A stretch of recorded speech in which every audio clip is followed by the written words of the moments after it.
Salam, hər vaxtınız xeyirli olsun. Mən İsmail İbrahimov.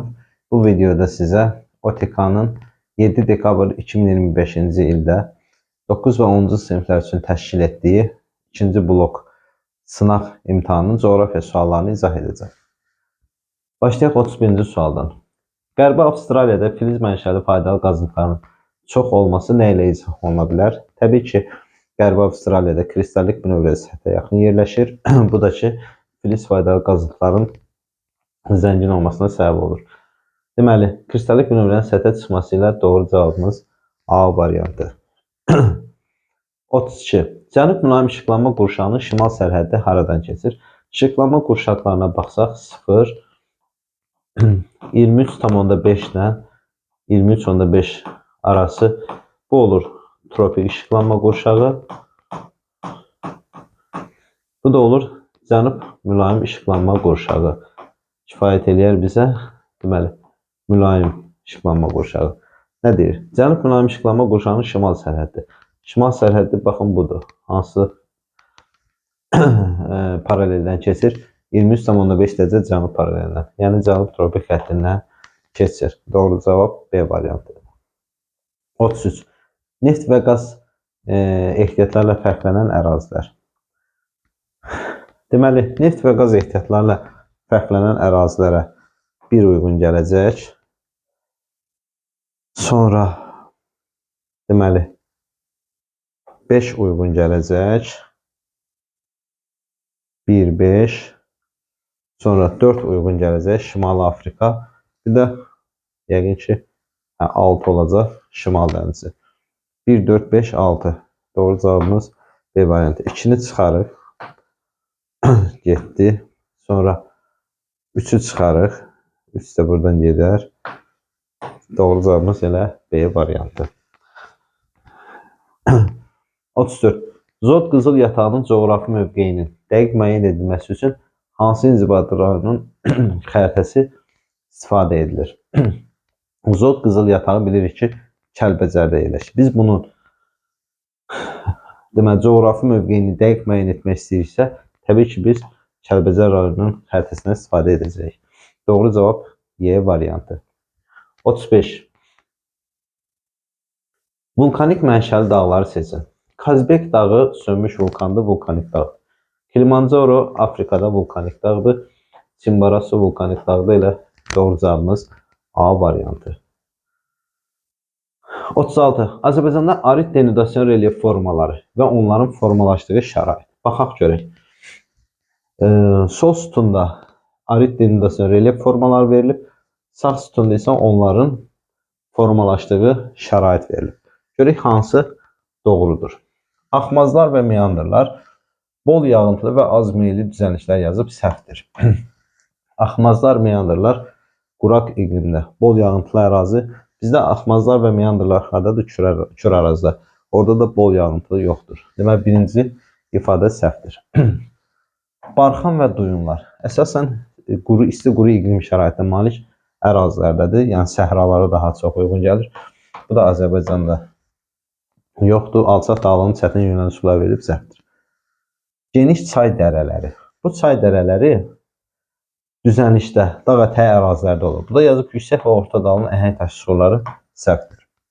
Orada dərin çay dərələri olur. Gətirmə konusları dağ ətəyi düzənliklərdə uyğundur. Amma bəş çuxurlar deyil. Deməli, 4-də səhvdir. Yarğanlar və qobular az yağıntılı və meyilli ərazilərdədir. Cavabımız elə 5-cidir. Yəni A variantı. 37. Sxemə əsasən ayın tarixini müəyyən edin. Baxın, şimal indi PDF-ə çevrilib deyə sadəcə rəng düşməyib. Bu hissənin qaranlıq olduğu göstərilir. Yəni, bu hissələr qaranlıqdır. Baxırıq ki, şimal qütb dairəsindən şimal qütbünə qədər qütb gecələridir. Cənub qütb dairəsindən cənub qütbünə qədər hər yerdə nədir? Qütb gündüzləridir. Yəni, cənub hörmçəsi gündüzlər gecədən daha çoxdur. Təbii ki, bu 22 dekabr tarixini göstərəcək. Doğru cavabımız C variantı. 38. Eyni tektonik zonaya uyğun gələn relyef formalarının verildiyi variantı müəyyən edin. Qarayazı düzü Kürd çökəkliyinə aiddir. Qanı-Xərirçay Kürd çökəkliyinə aiddir. Amma Talış Kiçik Qafqaza aiddir. A variantı getdi. Salyan düzü Kürd çökəkliyidir. Cənub-Şərqi Şirvan Kürd çökəkliyidir. Muğan Kürd çökəkliyi. Doğru cavabımız B variantı. 39-cu suala baxırıq. Uyğunluğu müəyyən edin. Ant, Alp, Kordilyer, Böyük Sarıcı və Atlas dağları verilib. Avrasiyada deməli Alp dağları yerləşir. Avrasiya uyğun gəlir 2-yə. Avstraliya Böyük Sarıcıya uyğun gələcək. B.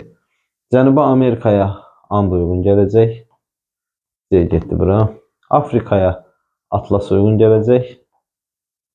Sonra Şimali Amerikaya da Kordilyer uyğun gələcək. Deməli C, A, Y, B, D. C, A, Y, B, D. Doğru cavabımız D variantı.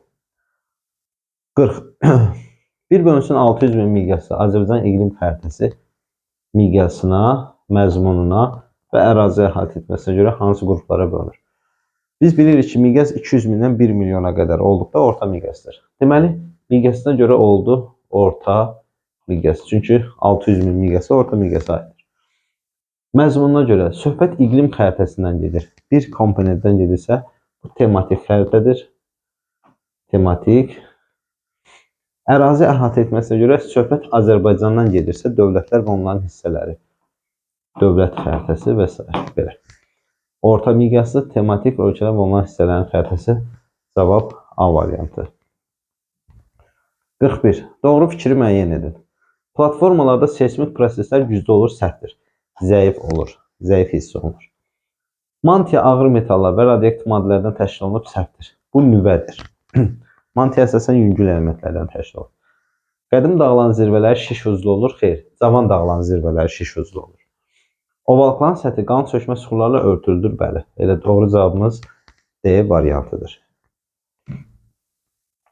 Sonra keçirik 42-ci suala. Krater nədir? Krater vulkan konusunun zirvəsindəki qıf şəkilli çökəklikdir. Sadə bir sualdır. Qurunun qədim buzlaşmaya məruz qalmış hissələri və onların müasir relyefdə izləri. Baxaq görək. Qədim buzlaşmaya məruz qalmış hissələrini və onların müasir relyefdə izlərini müəyyən edəcək. A variantda Avropa və Şimali Amerika yazılıb, uyğundur. Buzlaq gölləri, morin tirələri. Bəli, elə doğru cavabımız A variantıdır. Digərlərini yoxlamağa heç ehtiyac yoxdur. Uyğunluğu müəyyən edin. Deməli, karlar verilib, morinlər verilib, troglerlər. Bunlar hamısı buzlağın fəaliyyəti nəticəsində yaranan relyef formalarıdır. Üzvü mənşəli mineral ehtiyatlar qrupu hansıdır? Daş kömür üzvüdür, torf üzvüdür, təbii qaz üzvüdür. Doğru cavabımız elə A variantı. 46-cı suala baxırıq. Uyğunluğu müəyyən edin. Ant, Alp, Kordilyer, Böyük Sarıcı, Atlas dağları verir. Deməli, 45-dən sonra 46 gəlməlidir. Baxın, təkrarlanır. Bu səhifə təkrar götürülür. Ona görə keçək bu səhifədən. 45-i yazdıq. 46. Xəritə sıxmasına uyğunluğu müəyyən edin. Deməli, Şirvan düzü D-dir. Sonra, Muğan düzü C-dir. Sonra, Mil düzü A-dır. Cənub-Şərqi Şirvan düzü B-dir. Qarabağ düzü də Y-dir. Deməli, olur D, C, A, B, Y. D, C, A, B və Y. Doğru cavabımız D variantı. Deməli, bu neçə oldu? 46. 47-ci suala baxırıq. Uyğunluğun pozulduğu sıranı müəyyən edin. Görək, hansı sıra pozulub. Konvergent verilib. Materik və okeanların toqquşması verilib. Doğrudur. Adalar qövsü doğrudur. Bu hissə pozulmuyor. Konvergent materiklərin toqquşmasından sıra dağlar yaranır. Doğrudur. Divergent okeanların uzaqlaşması, vulkanik adalar doğrudur. Konvergent materik və okeanların toqquşması orta okean silsiləsi. Xeyr, orta okean silsiləsi iki okean tipli tavanın ayrılmasına uyğun gəlir. Daha doğrusu belə deyək də, iki materik tipli tavanın okean yer qabığına malik hissələrinin ayrılması zamanı əmələ gəlir. Cavab D variantı. Ən qədim qırışıqlıq mərhələsi təbii ki, Baykal qırışıqlığıdır. Sadə bir sualdır. 49-cu suala baxırıq. A və B nöqtələrinin yerləşdiyi saat qurşaqlarını müəyyən edir. A nöqtəsi 130 dərəcə qərb zonundadır. 130-u bölsək 15-ə, 8 dəfə düşər, 120. Qalığımız 10-dur. 7 10-la 5-dən böyükdür deyə qismətə bir vahid əlavə edilir, 9. Sadəcə qərbdə yerləşdiyinə görə 24-dən 9 vahid geri çıxırıq. Yəni 24-dən də 9-u çıxsaq nə qalar? 15. Deməli, neçənci qurşağa düşdü? 15-ə. 65 dərəcə şərq zonunu tapmaq üçün 65-i böldük 15-ə, 4 dəfə 60. Qalıq 5-dir, 7 10-la 5-dən də kiçikdir. Ona görə də elə 4 götürürük. 15 və 4. Doğru cavabımız Y variantı. Respublikamızda ən qədim, yəni paleozoy yaşayan yayılıq ərazilər müəyyən edilir. İki bölgədədir. Tovuz rayonu Zəyəmçay Əsirçay hövzəsində, bir də Naxçıvanda Sədərək qalxması Dərələyəz silsiləsi. Bunların ikisinin müqayisəsində 5 daha qədimdir. Çünki Tovuzda olan alt paleozoydur, Naxçıvanda olan üst paleozoydur. 2 və 5. Doğru cavabımız A variantıdır. 51. Rəqəmlərlə verilmiş materiklərin ucqar nöqtələrini, yəni konkret olaraq bu rəqəmlərə uyğun gələn ucqar nöqtələri götürəcək. 1 yoxdur. Deməli, A-da ola bilər. Digər variantların hamısını çıxıram. 1 yoxdur. 2 Çelyuskin burnudur. Dejnev verilib burada. Deməli, A variantı deyil. Çelyuskindir.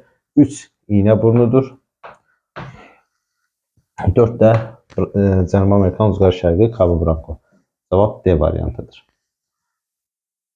Sonra, miqyası 1/600.000 olan xəritədə sahəsi 6 kvadrat santimetr olan gölün yer üzərindəki həqiqi sahəsi. Miqyasımız var, 6 kilometrdir. Həqiqi sahəni tapsaq, xəritədəki sahənin, yəni 6-nı vuracaq bu miqyasın kvadratına, yəni 36-ya. Deməli, o da deyəcək 216 kvadrat kilometr. Cavabımız olacaq A variantı. Bunlar qapalı suallar idi. Keçirik açıq suallara. 53. 23 sentyabrda A məntəqəsində Günəş 06:55-də çıxır. B məntəqəsində isə Günəş A məntəqəsinin yerli vaxtına görə 19:20-də batır. Bu məntəqələr arasında neçə dəqiqə vaxt fərqi var? 23 sentyabr tarixidirsə, təbii ki, 12 saat gecə, 12 saat gündüzdür. Bu olsun, fərz eləyək ki, A məntəqəsi. A məntəqəsində 06:55-də çıxır öz vaxtına görə. A məntəqəsinin öz vaxtına görə 06:55-də çıxır. 12 saatdan sonra, yəni 18:55-də nə edəcək? Batır. Batacaq. A məntəqəsində 6:55-də çıxan Günəş 12 saatdan sonra, çünki 12 saat gecədə, 12 saat gündüzdür. 12 saatdan sonra 18:55-də batacaq. Deyir ki, B məntəqəsində Günəş A məntəqəsinin vaxtına görə 19:20-də batır. Deməli, B məntəqəsi ondan qərbdə yerləşəcək. B məntəqəsi.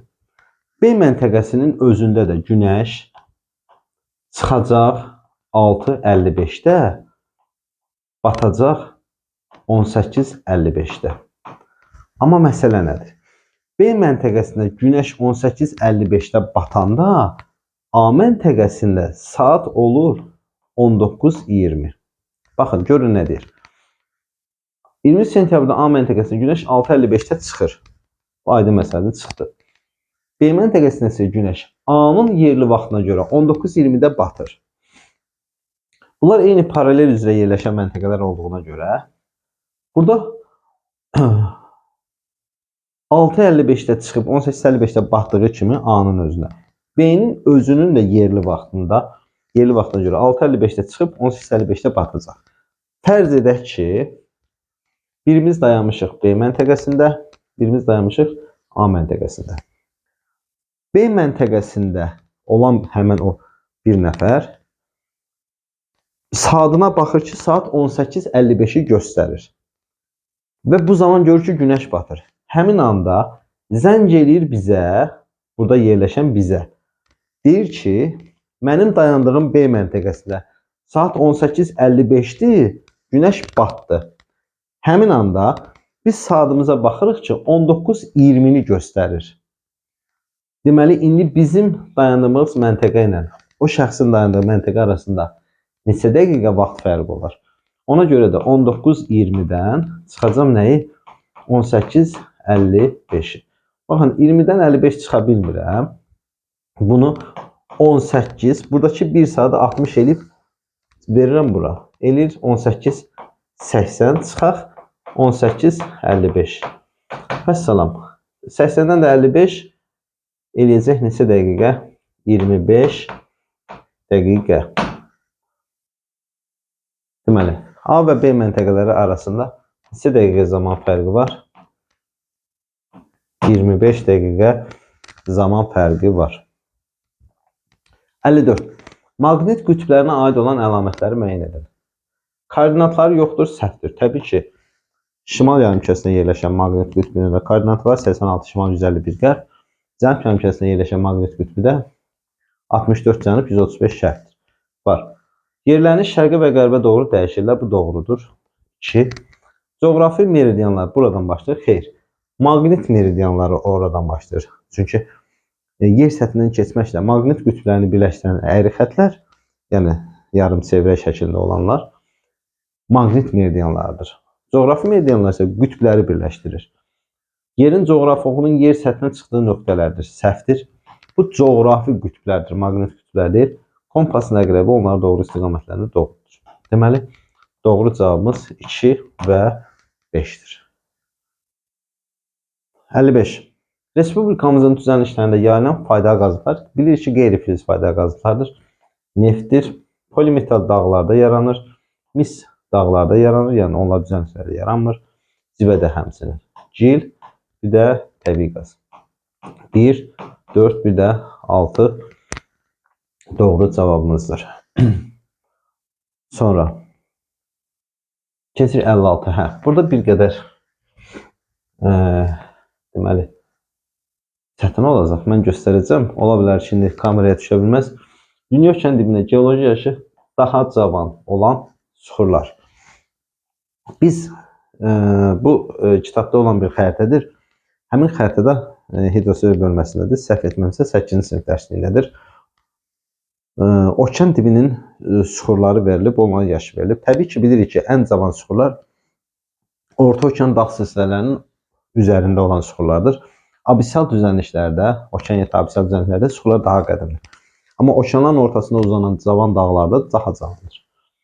Bura uyğun gəlir 1-2. Şərqi Sakit Okean silsiləsinin üzərində verilib. Sonra 6. Avstraliya Antarktida sualtı qalxması var, onun üzərində verilib. Bir də deməli baxın, burada 4 rəqəmi verilib. Burada, bu da Orta Okean dağ silsiləsinin üzərində yerləşir. Baxın, bu 4. 3 deyil, o absiyala düşür. 1 də deyil, 5 də deyil. Deməli, oldu nə? 2, 4, 6. PDF-ə çevrilib deyə bu şəkildə düşür. Doğru cavab 2, 4, 6 olur. 57. Uyğunluğu müəyyən edin. Sönmüş vulkan, palçıq vulkan. Kənizə palçıq vulkanıdır. Qızılboğaz sönmüş vulkandır. Sonra Torağay palçıq vulkandır. Getdi. Böyük işıqlı sönmüş vulkandır. Bir də Dəlidağ sönmüş vulkandır. Deməli, 1 BD Y, 2 AC. Deməli, 1 BD Y, 2 AC. Keçirik situasiya suallarına. Əvvəlcə mətnə baxaq. Yer kürəsindəki coğrafi obyektləri yerləşdikləri yarımkürələrə görə fərqləndiririk. Ümumilikdə yer kürəsi 4 yarımkürəyə, şimal, cənub, şərq və qərbə ayrılır. Hər bir coğrafi obyekt ən azı 2 yarımkürədə yerləşir. 58. Yer kürəsini yarımkürələrə ayıran xəyali xətləri qeyd edin. 1. Ekvatordur. Yeri şimal və cənub yarımkürəsinə bölür. 2. 0 dərəcəli meridiandır. Meridian, yəni Greenwich meridian da deyə bilərik buna. Yəni Greenwich də yazıla bilər. 3 də 180 dərəcəli meridian. Ekvator yeri şimal və cənub yarımkürələrinə bölür. 0 və 180 dərəcə meridianlar isə yeri şərq və qərb yarımkürələrinə bölür. Hansı materiklər yalnız 2 yarımkürədə yerləşir? Biri Şimali Amerikadır. Şimali Amerika. Bu materik şimal və qərbə düşür. Bir də Avstraliya materikidir. O da cənub və şərq yarımkürələrinə düşür. Yerdə qalanı Afrika 4, Cənubi Amerika, Avrasiya və Antarktida isə 3 yarımkürəyə düşür. 60. Yer kürəsini yarımkürələrə ayıran xəyali xətlərin əmələ gətirdiyi çevrələrin uzunluqları arasındakı fərqi tapın. Çevrələrdən biri ekvatordur. Digəri isə 0 və 180 dərəcə meridianlar ikisi birlikdə çevrədir. 0 dərəcə və 180 dərəcə meridian çevrəsi. Ekvator xəttinin uzunluğu 40.076 kilometrdir. Meridian çevrəsinin uzunluğu, yəni 0 dərəcəlik meridian və 180 dərəcəlik meridian çevrə yaradır. 40.009 kilometrdir. Deyək ki, bunların arasındakı fərqi tapın. Yəni 40.076-dan çıxacam nəyi? 40.009-u. Bu da eləyəcək 67 kilometr. Bu da oldu OTK-nın 9 və 10-cu siniflər üçün təşkil etdiyi sınaq sualları. Diqqətinizə görə təşəkkür edirəm. Növbəti dərslərdə görüşənədək. Sağ olun.